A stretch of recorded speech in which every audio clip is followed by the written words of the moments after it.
Maintenant, notre texte de Acte 1, verset 1 à 8 est clair. Dans Acte 1, verset 1 à 8, Jésus fait la promesse à ses disciples en leur disant, vous allez recevoir quelque chose. Vous avez déjà eu le Saint-Esprit, c'est bon. Vous avez dit que vous m'avez reçu dans vos vies, c'est bon. Maintenant, je veux que vous recevez quelque chose qui va commencer à vous aider déjà dans le ministère. Je veux que vous recevez quelque chose qui va vous permettre d'avoir déjà des petites victoires dans le ministère. Je veux que vous recevez quelque chose que le Père a promis, qui va vous permettre de commencer à être efficace dans le ministère. Je veux que vous recevez quelque chose qui va permettre à ce que, même déjà dans vos propres vies, que les portes commencent, les cadenas commencent à se briser, les portes commencent à s'ouvrir. N'allez pas loin de Jérusalem. Vous allez recevoir une puissance, le Saint-Esprit survenant sur vous. Alléluia. Quand nous naissons de nouveau, c'est notre esprit qui était mort, qui est régénéré par le Saint-Esprit. Maintenant, quand nous sommes baptisés, nous recevons le Saint-Esprit qui vient attester que nous sommes véritablement enfants de Dieu, que nous sommes attachés à Dieu par amour. Maintenant, quand nous recevons le baptême du Saint-Esprit, c'est le Saint-Esprit qui vient comme la puissance pour commencer à nous donner la victoire dans l'œuvre du ministère. Donc le Saint-Esprit que Jésus a promis dans Acte 1, il vient donc maintenant pour nous donner la capacité de bien témoigner, la capacité de bien proclamer, la capacité de rendre un service efficace, la capacité de commencer à manifester certaines guérisons, certaines délivrances, la capacité d'être des véritables témoins du Seigneur. Le Saint-Esprit a plusieurs rôles. Plusieurs rôles.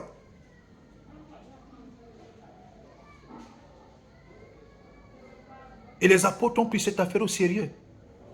Parce que le maître a parlé. Ils sont restés là dans la chambre haute.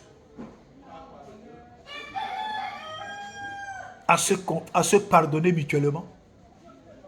À se confesser. À préparer leur vase. Ils savaient que Dieu ne met pas du vin nouveau dans de vieilles outres.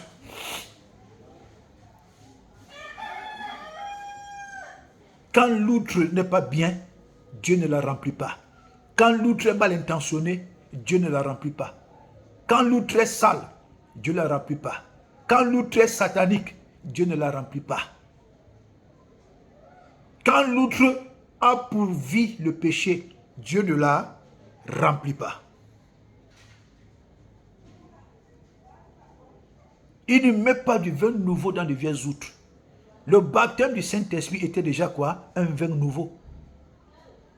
Les apôtres se sont préparés dans le secret parce que ce qu'ils devaient recevoir était quelque chose de spécial, d'unique.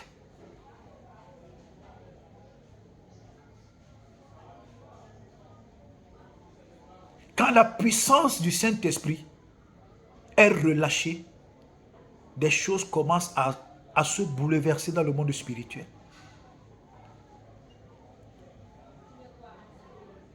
Cette puissance-là, avant même d'atteindre l'onction, avant d'atteindre même la plénitude, est déjà capable de changer même les lois d'un pays. Cette puissance-là est déjà capable de se manifester pour que les lois d'un pays changent. Shadrach, Meshach, Abednego ont été jetés dans la fournaise de feu. Parce qu'ils ont refusé de se compromettre.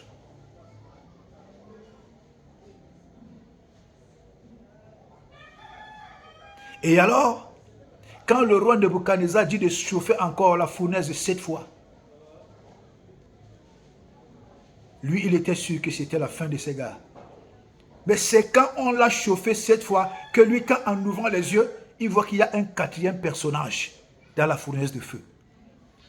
Ce personnage-là brille comme de l'or. Nebuchadnezzar dit que non, ce n'est pas possible. N'est-ce pas, j'ai jeté 3 personnes là. Le quatrième là a le visage d'un dieu.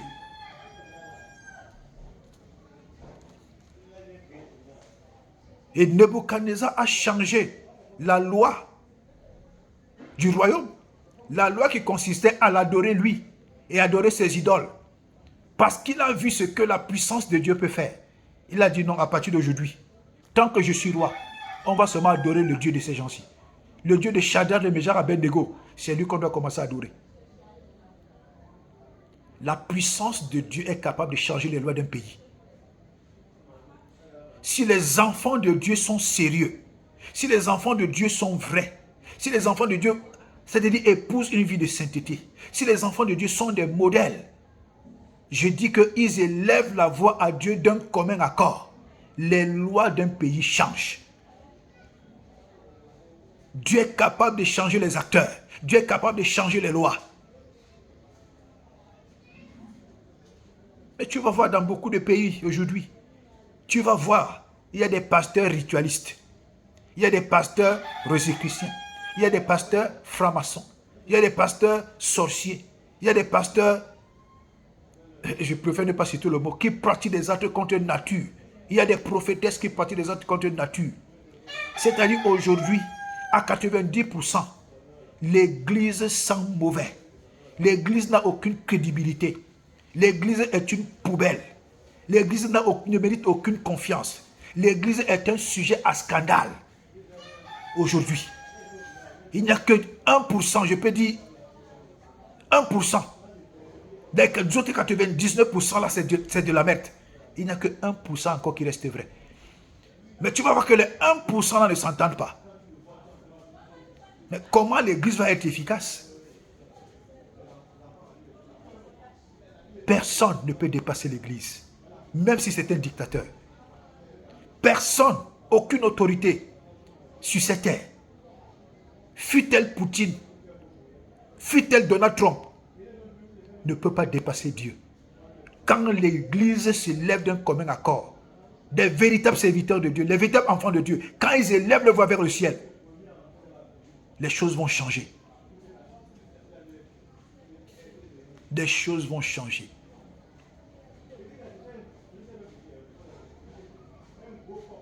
Alléluia. Oui. La puissance est forte. La puissance est impitoyable. La puissance, rien ne résiste à la puissance. Rien. Les gens parlent des bombes atomiques. Mais l'onction dépasse la bombe atomique. La bombe atomique détruit ce qui est physique. Or, l'onction détruit ce qui est spirituel et ce qui est physique. La recherche du surnaturel, l'opération dans le surnaturel, c'est très important. C'est pourquoi Dieu a dit à Ézéchiel, monte ici Ézéchiel. Ézéchiel monte ici. Ézéchiel monte ici. Préparons nos esprits dans la prière en disant à Dieu, donne-moi la sensibilité d'entendre ta voix, la sensibilité de recevoir ton appel. Donne-moi cette sensibilité de faire partie de ton conseil céleste. Dieu, transporte-moi quand tu veux me parler. Amène-moi devant le trône de ta grâce quand tu veux me communiquer tes missions. Dieu, je ne voudrais plus opérer comme un homme commun, comme un homme humain.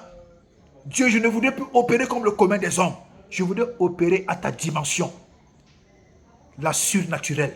Je voudrais opérer à ta dimension extraordinaire. Je voudrais opérer à ta dimension comme Pierre, comme Paul, comme Jésus. Je voudrais opérer à ta dimension comme Moïse devant la mer Rouge. Transforme-moi. Transforme-moi. Donne-moi cette forme divine. Que cette forme divine vienne assujettir mes émotions, assujettir tout ce qui parle dans mon corps, qui a la voix humaine.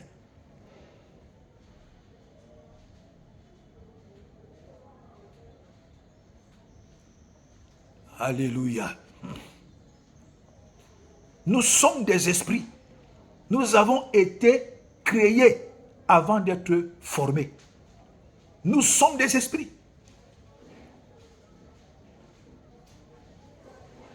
Des esprits vivant dans un corps. Mais aujourd'hui, les enfants de Dieu donnent l'importance au corps. Pourtant, le corps n'est qu'un magasin.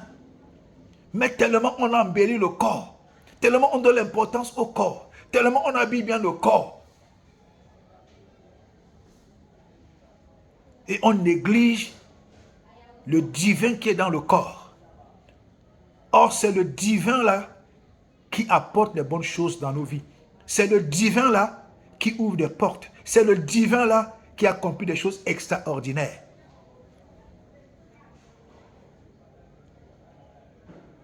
C'est pour ces raisons que les sorciers, les satanistes, les occultistes, les ritualistes frappent d'abord l'esprit. C'est quand ton esprit est frappé que ta chair commence à subir les conséquences. Mais quand nous sommes déjà enfants de Dieu, vivant dans une vie de consécration, de sainteté, ayant la crainte de Dieu, évitant le péché et le mal, notre esprit est caché dans le Saint-Esprit. Notre esprit est dans le Saint-Esprit. Comme la Bible dit dans 1 Jacques 4, verset 15, celui qui confesse que Jésus-Christ est le Fils de Dieu, Dieu demeure en lui et lui en Dieu. Là maintenant, quand les sorciers viennent mystiquement, ils voient seulement une grande lumière. Ils disent que mais le type ci, comment on ne le voit même pas. Ils voient une grande lumière. Je me souviens il y a quelques années, quand je n'étais que enfant de Dieu, j'avais pris 3 jours de jeûne. J'avais fait le jeûne d'Esther. C'est après ce jeûne d'Esther que j'ai dit aux gens, quand quelqu'un a le mal gastrique, ne t'hasarde pas dans le jeûne. Tu risques de mourir.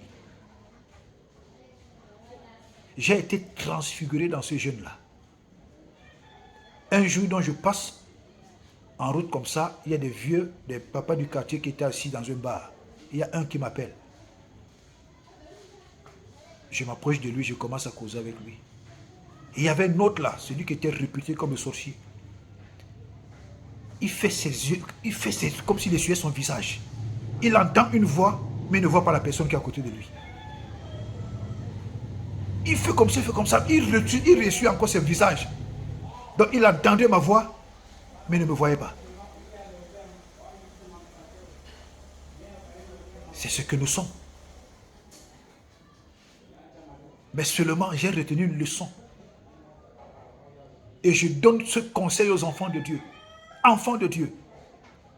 Si tu sais que tu as des problèmes gastriques, ne t'engage pas dans le jeûne. Tu vas souffrir. Si tu sais que tu as des problèmes gastriques, ne t'engage pas dans un jeûne. Tu vas souffrir et Dieu va te laisser souffrir dedans. Si tu ne prends pas soin de ton corps, si tu ne prends pas soin de ta chair, en disant que le Saint-Esprit est au contrôle, tu vas souffrir. J'ai failli y passer. J'ai failli mourir. J'ai négligé cette affaire gastrique, mais je maigrissais seulement. Il fallait que je prenne encore un programme de prière pour implorer la miséricorde de Dieu, pour dire à Dieu, Dieu, pardon.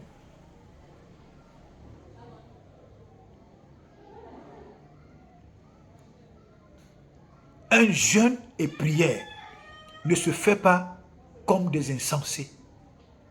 Si tu veux faire un jeûne à sec de 3 jours, avant les 3 jours, tu commences le jeûne à sec, mange beaucoup de fruits pendant 3 jours.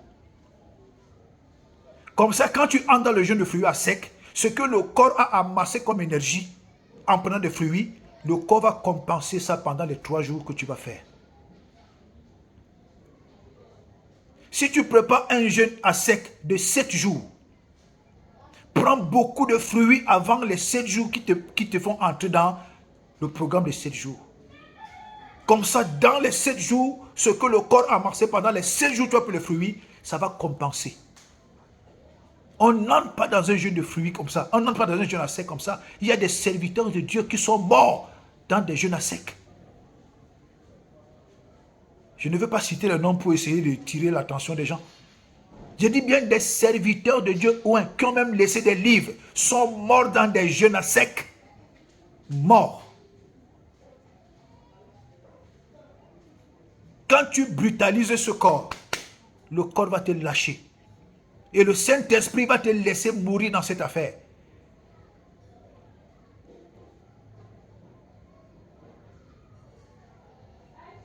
Respecte, mange légèrement. Respecte tes heures de prière. Ce n'est pas un péché. Quand tu as les problèmes gastriques, j'ai dit encore, faites attention. Quand tu as des problèmes de santé, n'entre pas dans le jeûne. Tu vas mourir. Enfant de Dieu, faites attention. N'écoutez pas ces pasteurs qui vous briment en vous imposant d'entrer dans des jeûnes sans prendre de précautions.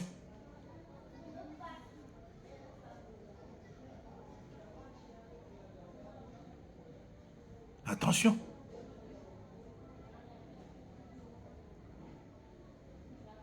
Tu vas à l'hôpital, le médecin te prescrit, te fait une ordonnance, tu achètes les médicaments parce que le pasteur a dit, toute l'église a jeûne, tout le monde. Tu laisses tes médicaments, tu laisses ton traitement, tu entres à jeûne, mais tu vas périr dedans. Le Saint-Esprit va te regarder périr dedans et propre. Le Saint-Esprit va croiser ses pieds et te regarde comment tu es en train de périr. Il dit, c'est pas moi qui t'ai envoyé, il faut être sage. La parole de Dieu, la Bible, la parole de Dieu, il y a la lecture de la parole de Dieu. Quand tu lis. Il y a la méditation de la parole de Dieu. Quand tu la lis en te posant certaines questions, en essayant de comprendre en profondeur. Il y a la révélation maintenant. Quand tu médites, le Saint-Esprit va te conduire dans une révélation. Il y a les révélations, ce n'est pas degré aussi. Ça dépend de ce que tu voudrais que Dieu te révèle. Maintenant, il y a la sagesse. Il y a la sagesse. Ce n'est pas parce qu'un homme de Dieu a dit que je vais automatiquement faire. Je dois d'abord me poser des bonnes questions. Est-ce que je suis prêt? Est-ce que je peux? Ce n'est pas parce que l'homme de Dieu a dit que je vais mettre ma santé en danger. Je vais mettre ma vie en danger. Non. Et beaucoup d'enfants de Dieu ne se posent pas des questions. Et ils rentrent dans des bêtises qui finissent par leur causer des problèmes.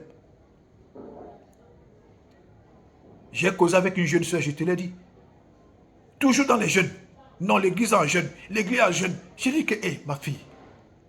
J'ai dit, hein, à cette allure, tu vas attraper le problème. Tu vas attraper un mal d'estomac. Hein. Tu vas attraper un mal d'estomac. Elle me dit, non, le Saint-Esprit au contrôle. Je dis, ok, il n'y a pas de problème. Elle me rappelle 6 mois après. Pendant qu'on causait, elle me dit, tu avais raison. J'ai un mal gastrique. Et quand ça m'attrape, j'ai des douleurs. Je dis, voilà. Eh oui, tu ne prends pas soin de ta chair. Ce n'est pas le Saint-Esprit qui viendra prendre soin de ta chair. Alléluia.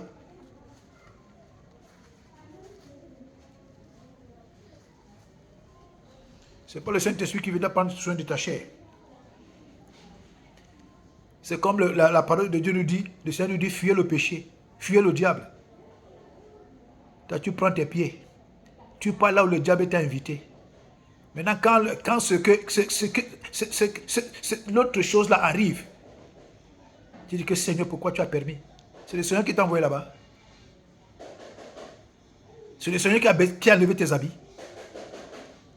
C'est le Seigneur qui a baissé ton caleçon. C'est le Seigneur qui t'a mis sur le lit là. Tu es parti parce que tu voulais. Maintenant, quand ça arrive, tu dis, Seigneur, pourquoi tu as permis? Non.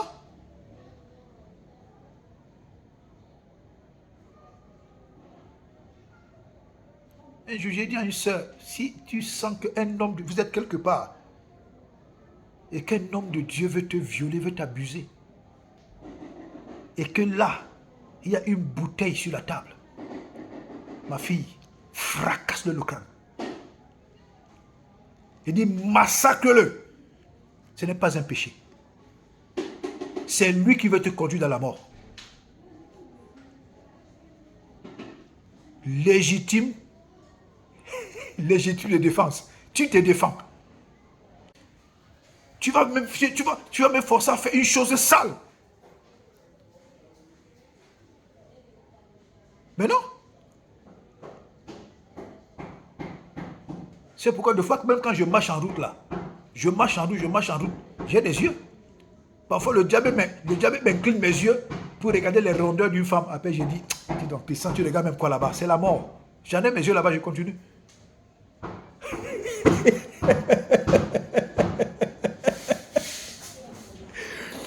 Ouais. Des fois, je croise une femme qui ressemble à ma femme. Je la regarde comme ça, je dis, bah. Après, je dis, hé, Christian, pardon.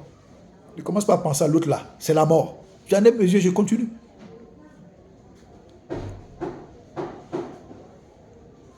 Je ne peux pas compter le nombre de fois que je suis allé prier pour des dames. Dans leur chambre. Ce que j'ai vu là-bas. Si tu n'as pas le cœur, toi l'homme de Dieu, tu montes dessus.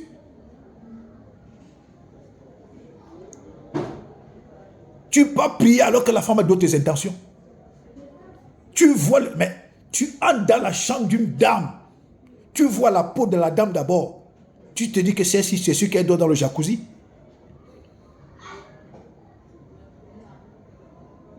Elle te reçoit en robe de nuit. Transparente. Tu dis, mince, l'autre ici, c'est encore quoi? Et tu dis, bon, que homme de Dieu, on peut aller prier dans ma chambre. Ici, là, il y a les enfants au salon. Arrivé dans la chambre, tu crois même qu'elle va s'habiller. Elle reste assise comme ça. Elle s'assoit devant toi exprès. Elle soulève un pied devant toi exprès. Si tu n'as pas le cœur, tu vas tomber sur ça. Mais comme je ne sais pas le cœur que Dieu m'a donné un comportement qui dit, je suis glacé comme un morceau de diamant. La femme fait toutes ces choses-là, je ne la gère même pas. Elle fait toutes ces choses-là, elle sent que le type n'est pas intéressé. Elle même baisse le pied. Elle met la serviette. Je dis que ok, c'est bon. Je ne veux pas être impoli envers toi. Je respecte ton nom social. Mais je vais te montrer que ce n'est pas tous les hommes de Dieu qui tombent dans cette affaire. Je ne vais rien te dire, mais mon comportement va te donner la honte. Ah oui. Je l'exhorte bien avec sa robe de nuit. Je lui dis bien des choses comme je dois les lui dire. Après, il dit, oh bon, ok, monsieur le pasteur, vous me donnez une minute? Quand la honte, elle a déjà bu bien, elle ne même pas s'habiller. Elle ne pas mettre le cabas. J'ai dit dans mon cœur que voilà, ça a cuit.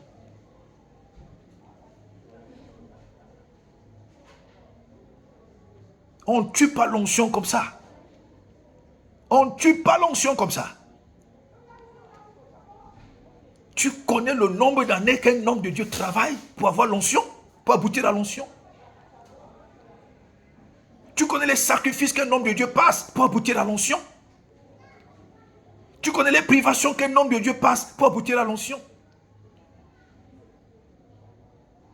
Et quand tu atteins la dimension de l'onction, là le diable met des Jézabel, hommes comme femmes, il y a aussi des hommes Jézabel, il y a des femmes Jézabel devant sur ton chemin. Et bam, dès que tu montes dessus, l'onction est morte. Elle a tout aspiré. Il a tout aspiré. Tu restes vide. C'est pour ces raisons que tu vas voir d'autres hommes de Dieu qui ont été puissants après un acte sexuel, après un acte de relation contre nature. Il a été vidé jusqu'à sa mort. Il n'a plus pu atteindre encore ce cap. Et lui, il a séché, l'église a séché, les chrétiens sont dans un esclavage pas possible.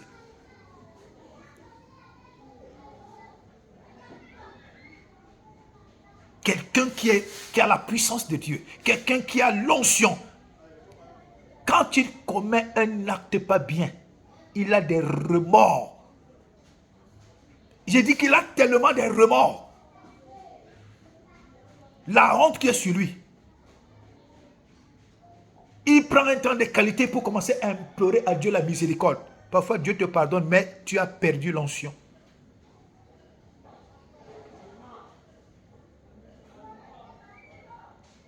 Et tu vas voir, et c'est eux qui restent des tonneaux vides.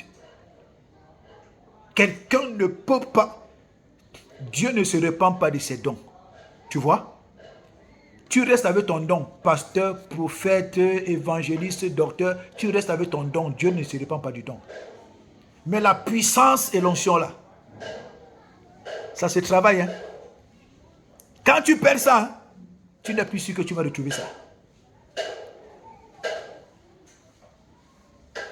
Il n'est pas écrit que Dieu ne se répand pas de sa puissance, de son onction. Non, il est écrit que Dieu ne se répand pas de ses dons. Rien à y voir avec la puissance et l'onction. Rien à y voir. D'ailleurs, c'est le même Dieu qui dit que ceux qui vivent dans ce genre de désordre, Dieu les vomit, Dieu les rejette, Dieu les méconnaît. Si Jésus a eu vraiment cette volonté de dire clairement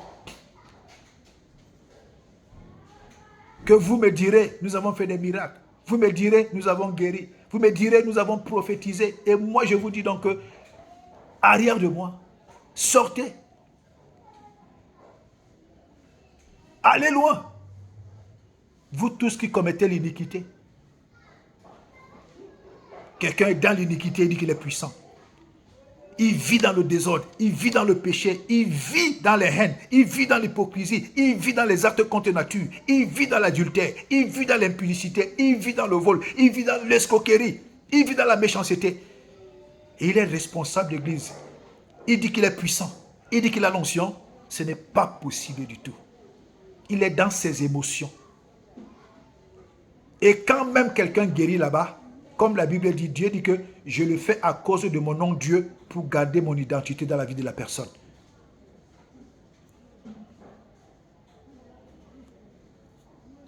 Alléluia.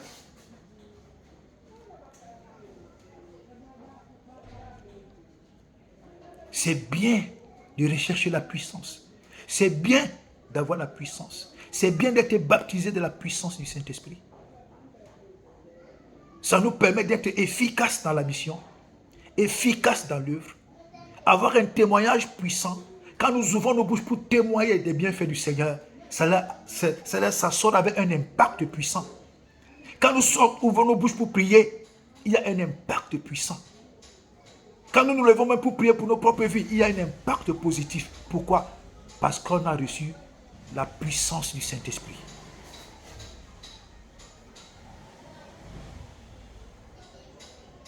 Alléluia.